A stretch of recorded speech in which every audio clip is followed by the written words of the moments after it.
Hello, everyone. In this video, we will be discussing how customers make purchase decisions. So, customers are always looking for the best value when they make a purchase. They want to get the best or the most amount of benefits for the least cost that they can pay. So, how do customers decide what is valuable to them? Now, several factors play a role in the customer decision process. There are search costs, there is knowledge, mobility, income, and then there's also customer satisfaction. So, when you talk about search costs, this would be the cost that is associated with looking for the product or identifying the right product that would suit the needs of the customer. So, sometimes it is easy to find information about the product, especially with the use of the internet. And sometimes it would be easy for you to even locate where you can buy it online. But in some other instances, especially for business customers, that can be a little bit difficult because there are more people involved in the purchase decision, or probably because the product is highly customized or highly specialized. So the search costs would then be higher. Then there's also knowledge. So, how much do customers know about the product? So, the more that they know, and assuming that they don't have any negative impression of the company or the product rather, and probably even they may have tried it before and they're highly satisfied. In that case, the more knowledge that they have about the product, the more likely they are to make a purchase. Another determining factor is mobility. So, how close can they, or how close are they to purchasing the product? As in, is the product being sold in stores that are close to them? Or are the customers located in rural areas and thus they would not have access to places where they can buy those products. So in that case, the customer will be incurring additional cost just to buy the product. And so more likely they would not push through with the purchase. Next is income. So for income, if the product is above the range that the customers can pay, then most likely also that they would not be purchasing it. But if it's a product that is priced rightly and is viewed as affordable by the customer, then they are more likely to proceed with the purchase. So, another important factor also is customer satisfaction. And customer satisfaction can be crucial, especially if the customer has had a previous experience with purchasing this product. If they were not satisfied with their previous purchase, then chances are they're not going to buy it again. Or if they have heard about negative experiences from other people, like their friends or their family, again, they would not likely buy this product. And so, in addition to these four search costs, knowledge, mobility, and income, it's important for the company not to forget about customer satisfaction as a determining factor to move customers through the customer decision process. Because if customers are not satisfied, most likely they're not going to purchase and they are even going to tell other people about their negative experiences. Now, to really understand customer decision making, we need to talk about the different kinds of value that customers look for when they are buying products. So, these values could be functional, psychological, or monetary. Now, when you speak about functional, this refers to how well the product performs.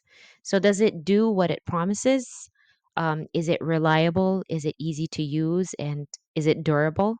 So, for example, a high quality smartphone offers strong functional value because it is fast, reliable, and it is easy to operate. So, in that case, it is clear that the customer is seeking functional value. And so, in the promotional campaigns, in the promotional messages of the company, it needs to highlight the functionality of the product, knowing very well that this is exactly what the customers are seeking from the brand. Next, we have psychological value, and this one is tied to emotions. So, customers often buy products because they make them feel a certain way. For example, they can make them feel confident, successful, or even part of an exclusive or a certain lifestyle. Now, this is very true to luxury brands, for instance, and they often target. luxury brands often target the psychological need for status. Finally, there is monetary value. So customers consider whether the price of the product is worth the benefits they get or not. And that's why companies may offer things like discounts, warranties, and other financial incentives just to help the customers see more of the monetary value that they will be getting when purchasing the product. Now, all of these products come together in what we call the customer value proposition. So, the customer value proposition is the foundation of any successful marketing strategy. It's a clear statement that explains why a customer should choose the product of the company over its competitors. So companies can raise the value by either increasing the benefits that they're offering through the product or lowering the costs associated with purchasing the product. So, not necessarily price, it could be any of the other associated costs, such as the search costs or the mobility, for example. Now, for instance, a brand like Volvo Cars has built its value proposition on safety. So, customers who prioritize safety are willing to pay extra. They're willing to pay more because they see the value in purchasing a Volvo car and the value and the benefit that it offers. A strong value proposition does more than just describe the features of a product. It should also focus on the unique benefits that the customer will experience once they secure these values or once they acquire the product. So think of it, when thinking about the value proposition, think of it as the answer to the question of the customer, which is what's in it for me? So if you're able to answer the question, what's in it for the customer, then you're thinking well about the value proposition that you are offering. So when framing your value proposition, you can also frame it around several key factors. So one could be the product quality. So you would want to highlight how well the product is made or how well it performs. You can also frame it on cost, as in what are the financial values the customer will gain, or what is the financial value that the customer will get to save up on from using the product. You can also frame it along the lines of emotional appeal, such as the feelings or identity the product provides to the customer. We also have unique features, such as the specific attributes that only your product offers and not your competitors. So, to create a successful value proposition, you should think about the target customer. So, who is your product designed for? Okay, clearly define your customer segment and make sure that the value proposition speaks directly to the needs and desires of your customer segment. Next, the key benefits. So, focus on the most important benefits or the benefit or benefits, it could be one or many, that your product is offering. So think about it.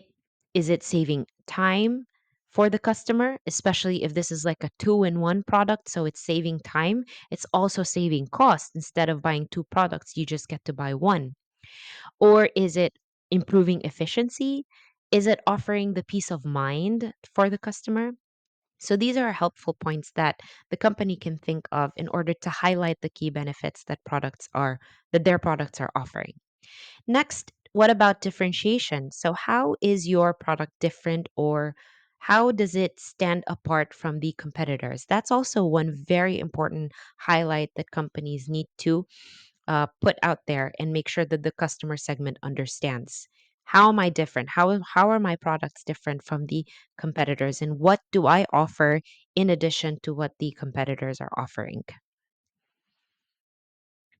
So you need to highlight what sets it apart. And a value proposition should be concise, it should be specific, and it should be easy to understand. You don't want to confuse the customer with so many jargons and with so many words, and also with so many ideas.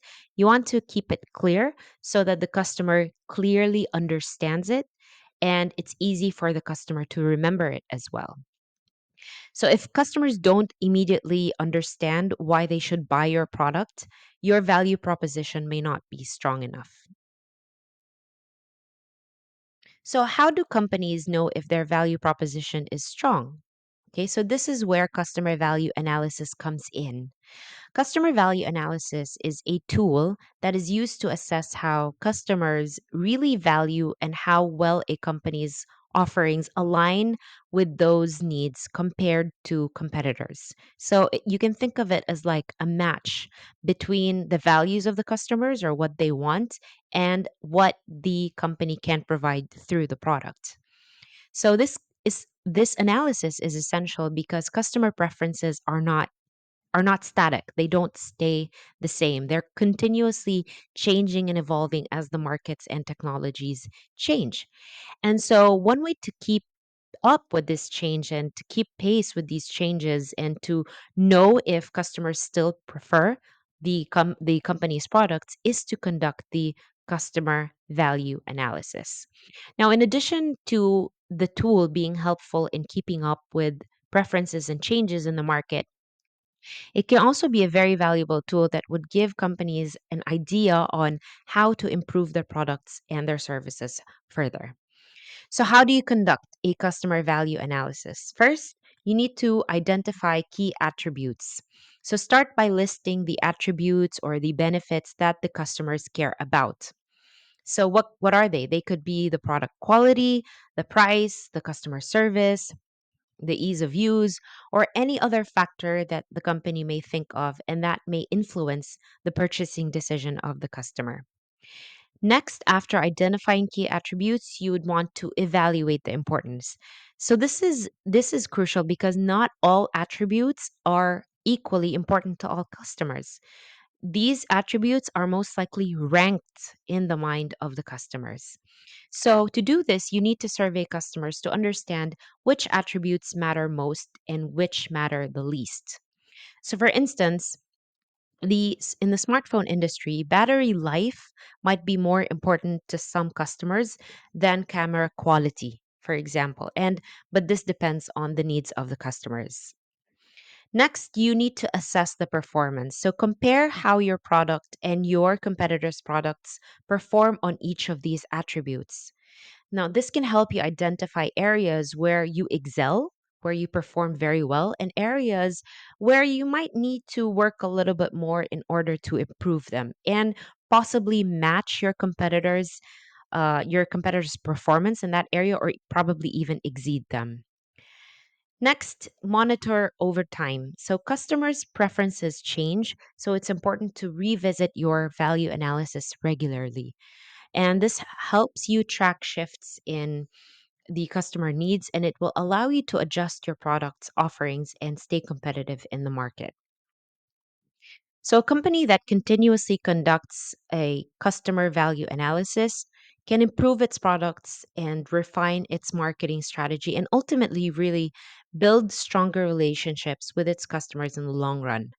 So Apple consistently evaluates what features customers value most in their iPhones, such as camera quality and screen size, and adjusts its products according to the values of the customers.